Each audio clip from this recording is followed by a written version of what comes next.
ভিন্ন বিষয়ে মাস্টার্স আবেদন করলে মোটিভেশন লেটারে কি লিখব?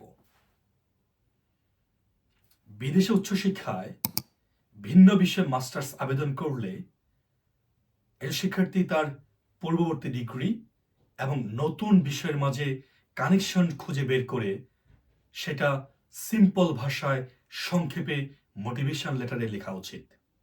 যেমন, My background in economics taught me data analysis skills, which I now want to apply to public health research.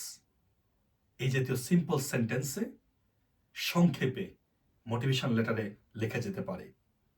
তবে অবশ্যই একজন শিক্ষার্থী কেন এই বিষয় পরিবর্তন শিক্ষার্থীর জন্য খুবই গুরুত্বপূর্ণ তা যুক্তি সহকারে মোটিভেশন লেটারে ব্যাখ্যা করতে ভুলবেন না।